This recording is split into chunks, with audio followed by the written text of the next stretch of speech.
కాదు నార్మల్‌గా ఇండస్ట్రీలో ఇలాంటివన్నీ కామన్ అని మనకు తెలుసు కదా ముందే. బట్ అయినా మీరు ఎలా ఆల్రెడీ కొన్ని ఫేస్ చేసొచ్చారు. మళ్ళీ ఎందుకు ఈ ఫీల్డ్‌లోకి రావాలని? ఇప్పుడు ఒక ట్రాన్స్ అని తెలియగల మా విలేజ్‌లో అందరూ అరే! వీడు 0.5 వీడు చెక్క, వీడు ఇటువంటోడు, అటువంటోడు. మా డ్యాడీ రోడ్డంట నడిచెళ్తే అరే! ఈడి కొడుకు ఇటువంటోడా అనగానే మా డ్యాడీ వచ్చి నన్ని ఒక పారాగాన్ చెప్పుంటది కదా! ₹100ది రబ్బరు.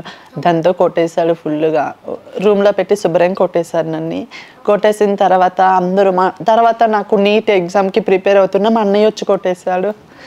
తర్వాత మా మమ్మీ వచ్చి కొట్టేసింది.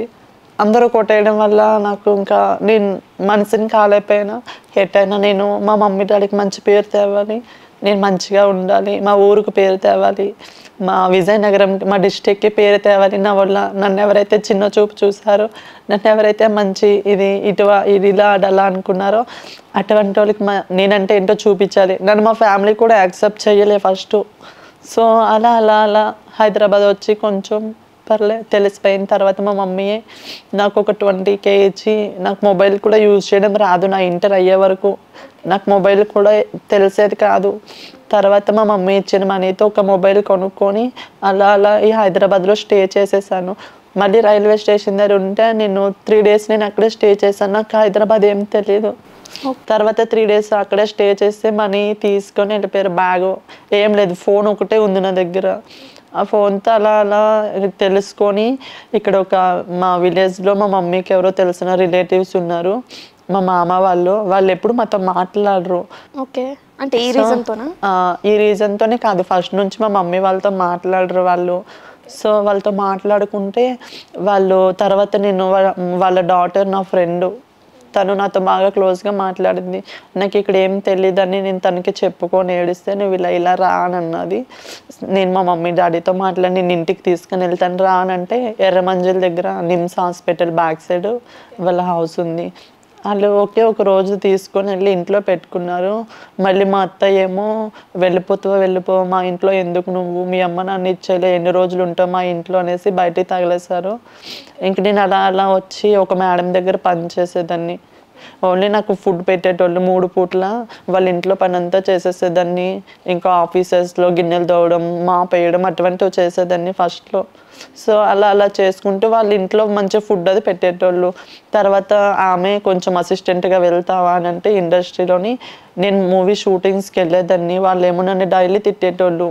ఇక్కడ చిత్రమందిర్ లొకేషను, సీరియల్ లొకేషన్స్, చిత్రమందిర వెళ్తే అక్కడ డైరెక్టర్స్ కూడా నన్ను తిట్టేటోళ్ళు. ఎందుకమ్మా వస్తావు నువ్వు, నీకు పనికి రావు అని చెప్పినా కూడా నువ్వే ఎందుకు వస్తావమ్మా, నీకు డబ్బులు ఇవ్వరు ఏమి ఇవ్వరు అంటే, సరే సార్ నాకు డబ్బులు ఇవ్వకపోయినా పర్లేదు, నాకు ఫుడ్ పెట్టి ఏదైనా ఒక చిన్నది ఇస్తే చాలు, నేను హ్యాపీగా ఫీల్ అవుతానంటే అసలు ఏమీ ఉండదు, తింటావు కదా తినేసి వెళ్ళిపో, నేను దింపేస్తారు అని చెప్పేటోళ్ళు వాళ్ళు. ఓకే, తర్వాత అలా అలా అయిపోయింది. నాకు మాటలు కూడా రావట్లేదు, ఏం మాట్లాడాలో ఏం అడగాలో. చాలా అంటే చాలా ప్రాబ్లమ్స్, స్ట్రగల్స్ చాలా ఫేస్ చేశాను ఈ 3-4 ఇయర్స్ నుంచి. ఫైనల్గా మరి ఫ్యామిలీ మెంబర్స్ ఎప్పుడు యాక్సెప్ట్ చేశారు అసలు? తర్వాత నేను ఒక ఇండస్ట్రీలోని హరికక్క అది రంగులట్నం సీరియల్లో నేను అక్కకి అసిస్టెంట్గా వెళ్ళాను. అదే అసిస్టెంట్గా చేసేటప్పుడు నాకు ఒక క్యారెక్టర్ ఇచ్చారు. ఎవరంటే సార్ పేరు తెలియదు నాకు, మా డాడీ క్యారెక్టర్ ఇచ్చారు. డాడీకి పట్టుకొని వెళ్ళి క్యారేజ్ ఇవ్వమ్మా అనేసి క్యారేజ్ ఇవ్వడానికి వెళ్ళాను. అది సో ఆర్టిస్టులు అందరివి సీరియల్ లొకేషన్ అదే చిత్రమందిర్ మళ్ళీ. ఓకే ఓకే, అన్నీ చేసేసరికి అప్పుడు మళ్ళీ యాక్సెప్ట్ చేసి రోల్ ఇచ్చారు. రోల్ ఇచ్చిన తర్వాత అది పోస్ట్ చేశాను ఇన్స్టాలో, ఫేస్బుక్లో. పోస్ట్ చేయడం వల్ల ఇంకా మా విలేజ్ అందరూ చూసి నిజంగా షూటింగ్స్ చేస్తున్నాం, మంచిగా ఉన్నాం, మంచిది అనేసి చెప్పి కొంచెం మా మమ్మీ డాడీకి కూడా కొంచెం హ్యాపీగా ఫీల్ అయ్యి అందరూ ఇచ్చేసేటోళ్ళు. ఇంకా హైదరాబాద్లో ఉంటుంది, నిజంగానే షూటింగ్స్ చేస్తుంది అది ఇది అని చెప్పి. అప్పటికి సర్జరీ ఏమి ఇంకా అవ్వలేదు కదా? బిఫోర్ సర్జరీ ఏమి అవ్వలేదు. ఓకే, మరి ఇది సర్జరీ అవి ఎప్పుడు? సర్జరీ అనేది నాకు 3 ఇయర్స్ హైదరాబాద్ వచ్చిన 1.5 ఇయర్కి నేను ఇక్కడ సర్జరీ చేయాలని నేను షూటింగ్స్కి వెళ్తూ సర్జరీ చేసుకుందాం అనుకున్నా. కమ్యూనిటీ వాళ్ళు అడిగితే ఇంత అవుతుంది అంత అవుతుంది అని చెప్పారు. మ్యాక్సిమం ఒక 5 lakhs అవుతుందమ్మా, నువ్వు సర్జరీ చేసుకోవాలంటే నువ్వు కమ్యూనిటీలోకి వచ్చి మేమే చేపిస్తామని చెప్పారు. సో నేను కమ్యూనిటీలో ఉన్నా సరే నేను ఏంటంటే నేను మా అత్త వాళ్ళు ఇచ్చిన మనీతో మా అత్త నాకు సపోర్ట్ చేసి మనీ నాకు హెల్ప్ చేసి నేను ఆపరేషన్ అయ్యాను. మొత్తం మనీ మీ అత్త వాళ్ళు అత్తయ్య చీటీ ద్వారా వేసుకొని ఇచ్చాను. Okay okay. అంటే మీరు ఇప్పుడు ఇందాక జూనియర్ ఆర్టిస్ట్గా ట్రై చేశాను అని అన్నారు, వాళ్ళకి తెలుసా మీరు ఇలా? అప్పట్లో వాళ్ళకి కూడా నేను బిఫోర్ బాయ్గా ఉన్నప్పుడు గడ్డ పైన వాళ్ళు ఏజెంట్స్ ఉంటారు, మూవీ షూట్కి పంపించే ఏజెంట్స్, వాళ్ళు కూడా నువ్వు ఎందుకు వస్తున్నావు, నీకేం పని, నీకేం క్యారెక్టర్ ఇవ్వాలి, అసలు దేనికి పనికిరావు, ఇంటికి వెళ్ళిపోమ్మా, ఎందుకనంటే నాకు ఫుడ్ కోసం కావాలి, నేనేం వండుకొని బ్యాచులర్, నాకు ఎవరు తెలియదు ఇక్కడ అంటే నేను అప్పుడు ఫీమేల్గా ఉండాలని చెప్పి మొత్తం సేవ్ చేసుకునేదాన్ని.